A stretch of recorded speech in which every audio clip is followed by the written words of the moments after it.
The opinions expressed on this program are those of the participants and do not necessarily reflect those of Cable 14, its sponsors, or its shareholders, Cogeco Cable, Shaw Cable, and Source Cable Limited.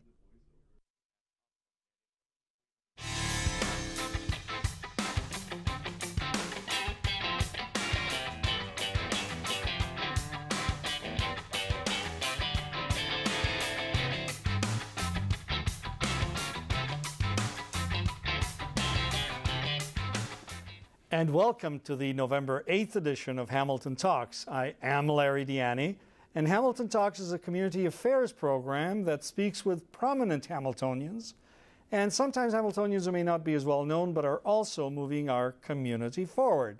And we're very pleased this evening to be talking with Deirdre Pike. And Deirdre has been with the Social Planning and Research Council of Hamilton since 2001, working on poverty elimination and equity inclusion. Under equity and inclusion, she works to create positive space for LGBTQ people.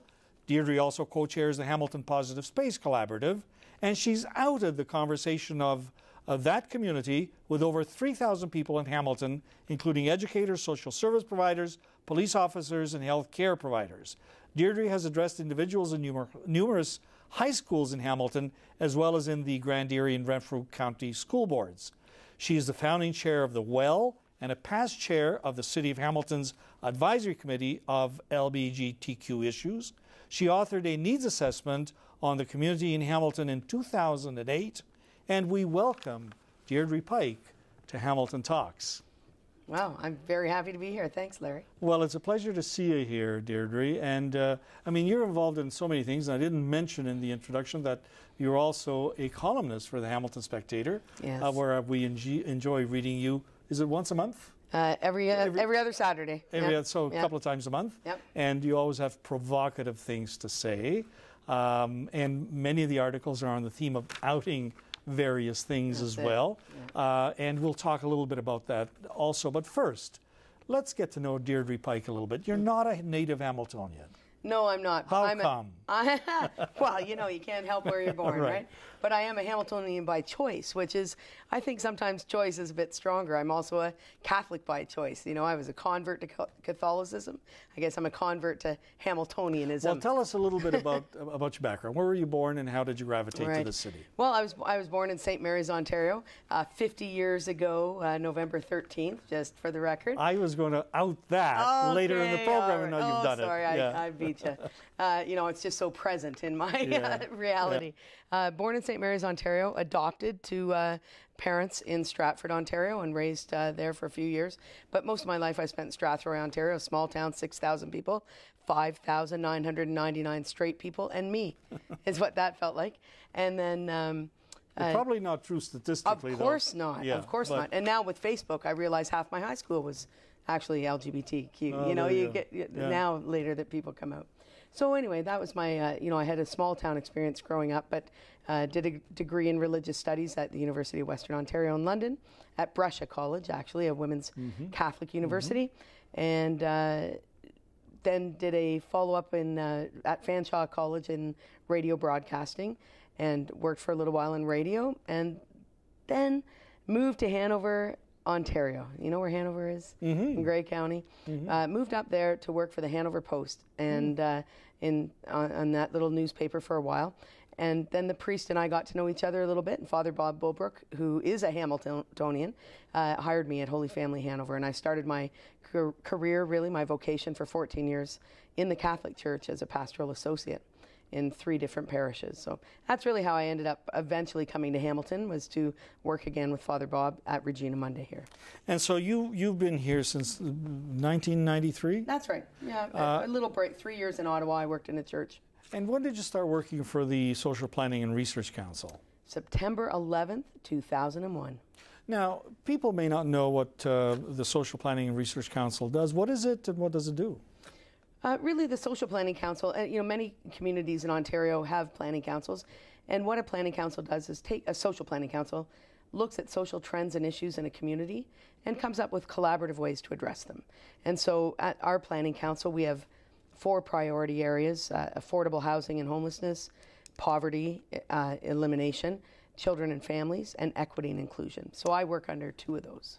Okay, and you're a social planner, and we'll talk a little bit about the work that you do, and one of them is around poverty reduction as well. But as a social planner, I mean, it almost sounds like social engineering. Almost sounds scary. Is it scary? Yeah, no, it's not scary. Doesn't it sound more like party planning? Social planner, that's what people mostly equate it with, especially people who, know me a little bit more, as I'm planning my 50th party. People know this is a social planner at work. But really, what it does is, we have this eye on the social, not just trends and issues, but also the system. We take a look at planning from that bird's eye view, and with the support of the United Way, that's how most planning councils exist in sort of the core funding area. So, is it only the United Way? Who else funds the council? So many projects are funded by various levels of government funding, but also we are hired by other social agencies who want to evaluate their programs. So we do a lot of work with organizations like Good Shepherd and YWCA, and the Chinese community, the African Canadian Caribbean Association, and on and on. And so some of our money comes from our core funding, I would say, comes from the United Way, which we're so pleased about, because that goes to support the work that we do with so many other social service agencies in this community. And so often you produce reports as well that inform levels of government, the municipal level. And often the reports say we need more money. Is there more to the work that you do with social planning other than ensuring that the monetary resources are there? Oh, absolutely. I think that that's usually our 7th recommendation. There's usually 6 ahead of that have more to do with aligning services. Reducing the inefficiencies in when there's employment services, for example, throughout Hamilton, and so almost 200 employment agencies. How are they cooperating, working together to provide the best services for people looking for work? That's the sort of question that we ask at that more of a bird's eye level. And of course, one of the areas that you lead, it has to do with poverty reduction in the city. I know that a fair wage is something that you've talked about and presented on. What else in that portfolio do you do? Well, today I was at Hamilton City Council monitoring and engaging in the conversation about ensuring discretionary benefits for people on social assistance. So, one of the things that I do is chair the Hamilton Organizing for Poverty Elimination, HOPE, Hamilton Organizing for Poverty Elimination. And so in that work, we take a look at all kinds of avenues to reduce poverty locally and provincially. And how are we doing as a city in terms of the goal to eliminate poverty? Stellar. Compared to so many other communities. I'm part of Poverty Free Ontario. That's one of the organizations that the Planning Council works with.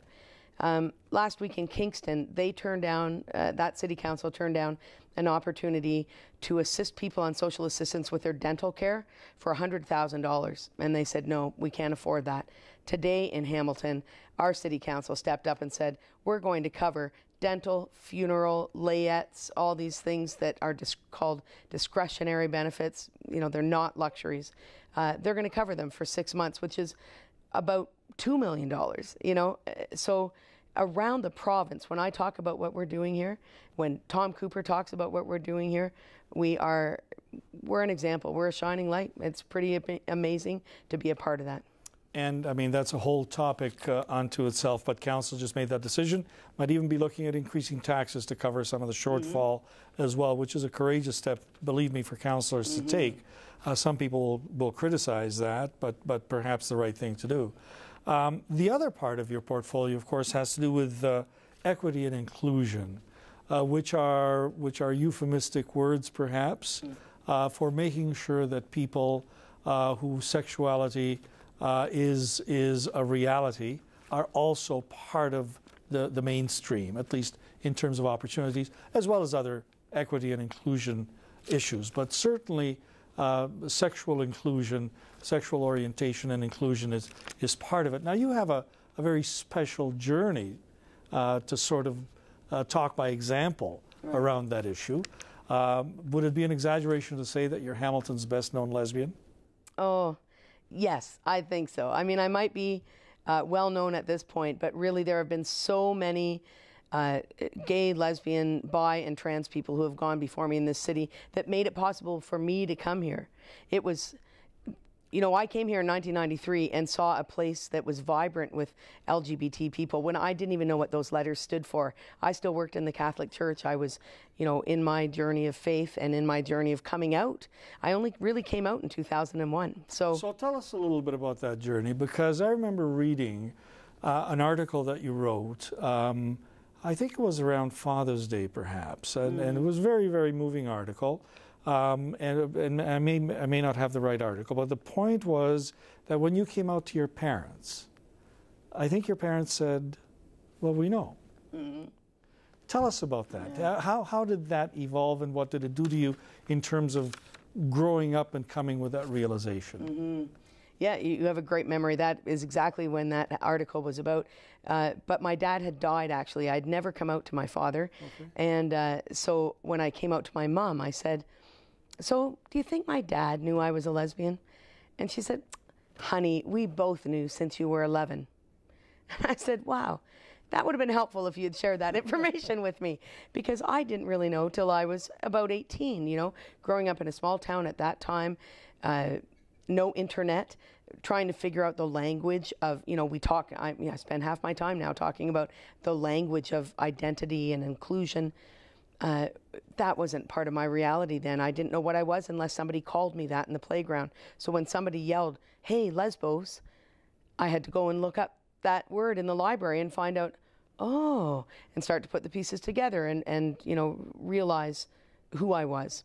And that journey got a little bit more complicated when I became a Catholic at the age of 16 by choice. And in that conversion and in my complete commitment to that faith and, you know, eventually working in it, of course, it meant that I was closeted for a long time because, you know, I was also actually fired once by a priest for being a lesbian. So not identified as being a lesbian, but being too involved in women's issues was how that was worded. But, you know, I went on to carry on because I was committed to that work, as I am now committed to the work of the Planning Council. Okay, so as you said, we have a strong LGBTQ community. Tell us what the letters stand for. Some people may not know. Lesbian, gay, bisexual, transgender, and queer. These are 5 words that could envelop they overlap, the majority. Right? Yeah. They can overlap a bit, but they envelop the majority of the identities in that. But really, the initialism that we use in a longer version is LGBTTIQQ, which we won't get into today. But that's the work that I do around education of language. Yeah, so let's not parse it too carefully. Other than, though, the queer, I'm interested in the word queer because it was used for so long. Well, you know, when I was a kid growing up, we used to call people that, but we wanted to be critical. We wanted to be pejorative. It's a word, though, that the community has reclaimed. Tell us about that. Why? Why is that important? Well, many minority communities take a look at the language that has been used with power over them and take some of those words back. You know, the sticks and stones thing, like we spoke about, it really does hurt. But there is a sense of building resilience when you can take a look at the language that's been used oppressively and you can hear someone say that in a way that says, you know what, you're right, I am queer. I don't fit into the mainstream and I'm happy with that. And that allows us to walk down the street with a certain sense of power instead of feeling the oppression that comes with being a part of a minority. So many minority communities are reclaiming words that have been used powerfully over them, and it's a helpful tool in overcoming the oppression that we sometimes internalize. So how would you assess the reaction of the broader community to people in the LGBTQ community today? In general, at this time, sort of thing, yeah. So I think that, you know, a lot of people say, well, isn't it better now? Isn't it a lot better now? In many ways, it's better now in the sense that there's more people that are coming out. But when that happens, as one group rises, sometimes the oppression becomes more visible. And so as 14-year-old, 13, 12-year-olds come out as they enter into high school, creates a very different climate and a very different conversation than we had when I was in high school in the 70s. We never came out. I didn't come out. You'll talk to people in high school in those days. Oh, nobody was out. We knew this and that, they'll say, who was. But at this time, people are brave enough and in a different place to come out. It changes the conversation a lot. This is just the experience that I'll share with you from the political perspective. As you know, I was involved for many years. And I recall when we amalgamated, which was only 2000, that the community would have a rally right across from City Hall. And they would invite, near the art gallery, that area that's now being next to the board office that's being torn down. And they would invite people. And it was usually around the gay pride parade that would happen in the city, and they'd invite people from council. There would be some reticence on the part of some of the councillors initially about going and being seen with the community. But that quickly changed. So if in 2000 there was reticence, by 2003, by the time I became mayor in 2003, it was you would not want to be, you would want to be seen there rather than not want to be seen there. So there was quickly an acceptance, a transition made, which made it certainly okay to be part of it. And I noticed that, even other than with the current mayor in Toronto, that the previous mayors made it a point to be seen at these, at the gay pride parades and so on. Does that signal an attitudinal shift or not? Absolutely it does. But I think, I wasn't here in Hamilton at the time, but I believe there was a time when the flag wouldn't be raised. And that the city was fined, I believe, right? The mayor of the day That's right. wouldn't do it, wouldn't proclaim. There were proclamations. That's right. Was taken to human rights. Community in London, right? Yeah, and lost that case. And I think right. he feels badly about that. I'm sure he does. And I think that must have been a galvanizing point for this community. Like I said, I was in Hanover. There was no pride parade there. But that was definitely a beginning for this community. Also, in response to some of the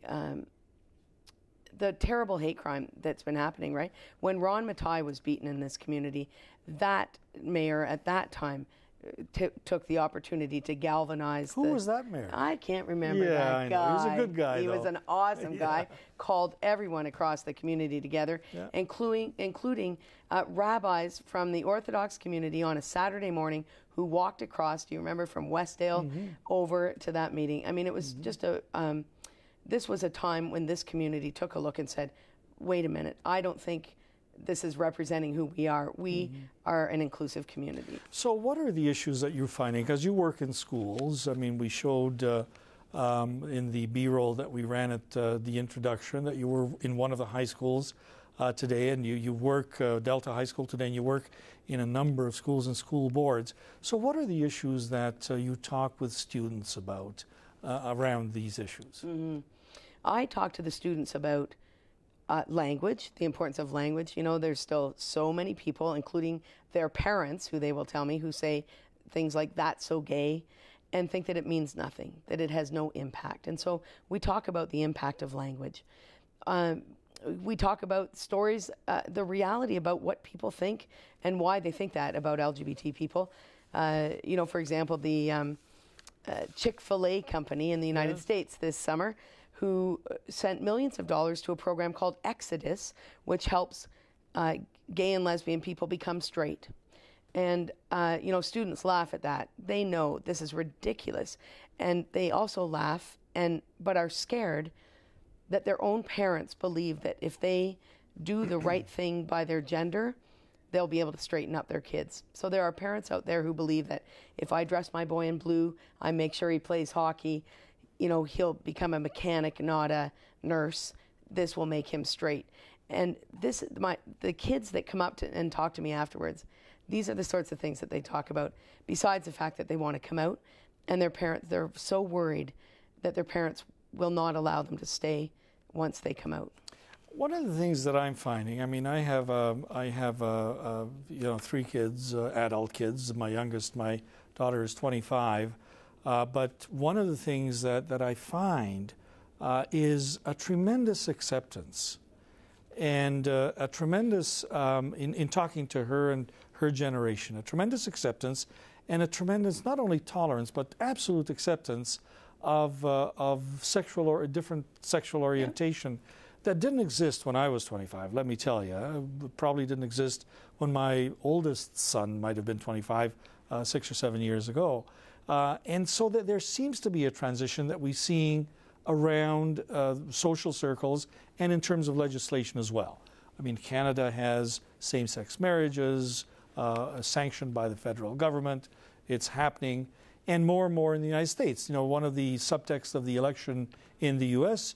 Had to do with same-sex marriage laws in a number of states that were accepted, turned down in some, but accepted in others. So are we getting better as societies in terms of dealing with the reality that's there?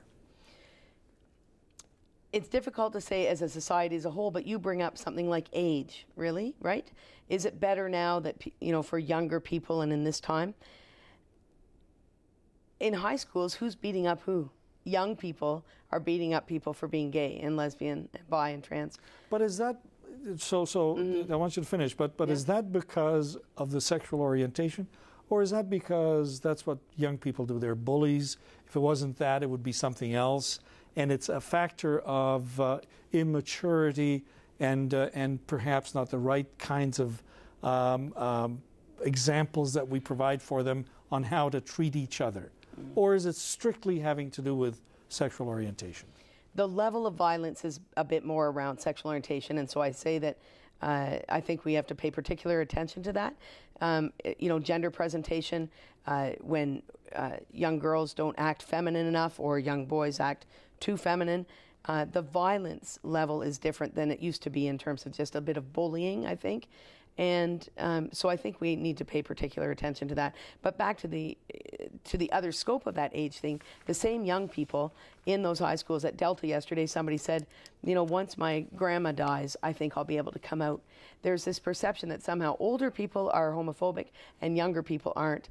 And your kids, you're saying, aren't homophobic. Either are you. It says that it breaks across the intersections of who we are, whether we can break out of our faith, we can break out of our culture, our age, our education, and become proponents of human rights in general, and including lesbian, gay, bisexual, transgender rights. So it is definitely getting better, because the more we out it, the more possibility there is to plant seeds to change people's minds and hearts about this. But there's so much work to do, and it does have to be an intentional conversation. And is there enough of that going on? I believe it's starting to be much stronger. Social media helps for sure. You can see all kinds of conversations happening. I know that it's in the media more because I talked to a young girl last week at one of Hamilton's high schools who had a guidance counselor call me to say that, she needed somebody to talk to. She's out as a lesbian at her school, desperately wants to tell her parents. She loves her parents, wants to be part of the family and celebrate who she is.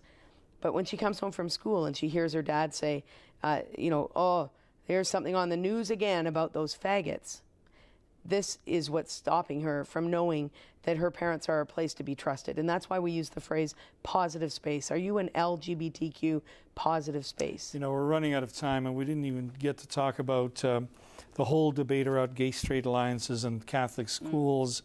And I actually interviewed some kids from those schools in earlier programs who talked about their experience in a Catholic school.